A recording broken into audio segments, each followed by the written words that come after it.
తెలియజేసుకుంటూ ఉన్నామండి. ముందుగా మీ అందరికీ క్రిస్మస్ శుభాకాంక్షలు మరియు నూతన సంవత్సర శుభాకాంక్షలు తెలియజేసుకుంటా ఉన్నామండి.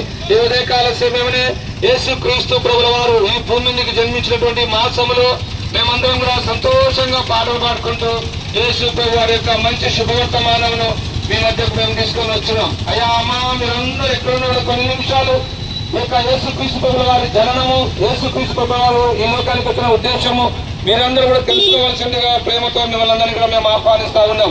దేవుని వాక్యం పరిశుద్ధ గ్రంథమైనటువంటి బైబిల్లో ఈ విధంగా రాయబడిందండి.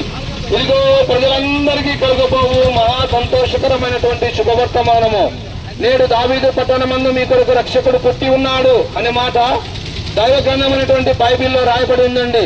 అవునండి, మానవునిలో ఉన్నటువంటి భయాన్ని తీసివేయడానికి యేసు ప్రభు ఈ లోకానికి వచ్చినాడు. మానవుని జీవితంలో సమాధానం ఇవ్వడానికి యేసు ప్రభు ఈ లోకానికి వచ్చినాడు. మానవునికి ముక్తి మార్గం తెలియజేయడానికి యేసు ప్రభు ఈ లోకానికి వచ్చినాడు. ప్రియమైనటువంటి సహోదరి సహోదరులారా, మానవులమైన మనం అందరం కూడా జన్మతః కర్మతః పాపులమని దేవుని వాక్యం సెలవిస్తా ఉంది. ఏ భేదము లేదు, అందరూ కూడా పాపం చేసి దేవుడు అనుగ్రహించి మహిమను పొందలేకపోతున్నారని దేవుని వాక్యం పరిశుద్ధమైన బైబిల్లో రాయబడింది.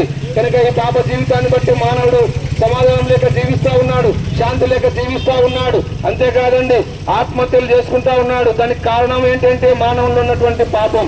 ఈ పాపాన్ని తీసివేయడానికి లోకరక్షకుడు జగద్రక్షకుడు అయినటువంటి యేసు క్రీస్తు ప్రభుల వారు భూమి మీదకి ఆయన అరుదించినాడండి.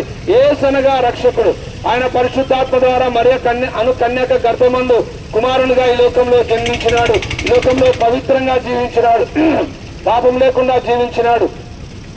మానవులందరి పాపముల కొరకు యేసు ప్రభు సిలువనెక్కినాడు. అమ్మాయ్యా, మనల్ని పవిత్రపరచాలని మన పాపం ఆయన తీసుకున్నాడు, మన శిక్ష ఆయన పొందినాడు. మన పాపముల కొరకు యేసు ప్రభుల వారు సిలువలో ఆయన మరణించినాడు, సమాధి చేయబడినాడు, మూడవ దినాన తిరిగి లేచినాడు, ఆ పరలోకానికి ఆరోహణుడైనాడు. ఈ ఉదయకాల సమయంలో ఈ ప్రాంతంలో సోదరుడా, ఎంతకాలం పాపంలో నువ్వు జీవిస్తావు? ఎంతకాలము పాపమునే తినుచు, పాపమును త్రాగుచు, పాపంలో సుఖిస్తూ, పాపంలో నువ్వు మరణిస్తావు? దేవుని వాక్యం సెలవిస్తా ఉంది. అమ్మా అయ్యా, ఎప్పుడో యేసు ప్రభు చెంతకురా. కనుక నీ పాపం పోవాలంటే నువ్వు ఎక్కడికి వెళ్ళాల్సిన అవసరం లేదు, నువ్వేం చేయాల్సిన అవసరం లేదు. కనుక నువ్వు ఎక్కడున్నావు అక్కడే యేసు ప్రభు, నేను పాపిని, నన్ను క్షమించు, నీ రక్తంతో నా పాపం కడుగునక చిన్న ప్రార్థన చేసుకుంటే చాలు. యేసు రక్తం ప్రతి పాపం నుంచి నిన్ను కడుగుతుంది, పవిత్రపరుస్తుంది. 2025 సంవత్సరం క్రితం ఆ బెత్లెహేము నగరంలో ఆ యొక్క యేసు క్రీస్తు ప్రభు వారు జన్మించినారు. ఉదయకాల సమయంలో అమ్మాయా, నువ్వు ఇష్టపడితే నీ హృదయంలో ఆయన జన్మించాలని ఇష్టపడతా ఉన్నాడు, నీ హృదయంలో ఆయన జీవించాలని ఇష్టపడతా ఉన్నాడు.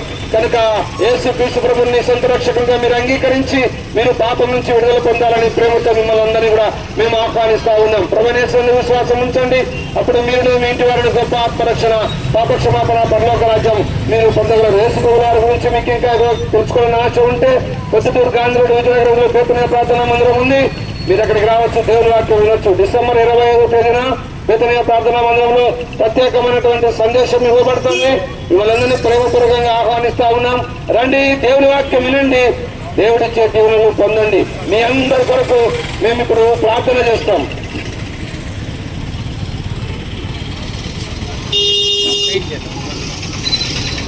స్వయంగల మా పేపర్లో చెప్తండి, మీ పాదాలకు వందనాలు చెల్లించుకుంటున్నాం. అయ్యా, ఈ యొక్క ప్రొద్దుటూరు పురవీధుల్లో క్రిస్మస్ సందర్భంగా తండ్రి యేసు క్రీస్తు పుట్టు గురించి, మరణం గురించి ఈ ప్రాంతంలో మేము ప్రభా మరియు ప్రకటించినాం. దేవా, ఈ చిత్తంలో ఉన్న వారిని ఏర్పాటు చేసుకోరండి ప్రభా. ముందుకెళ్తున్నాం, మీ ఆత్మాభిషేకం మన గురించి నడిపించి మహిమ పొందవలసిందిగా యేసు పరిశుద్ధ నామములో స్తుతించి ప్రార్థించి అడిగి వేడుకుంటున్నాం మా తండ్రి.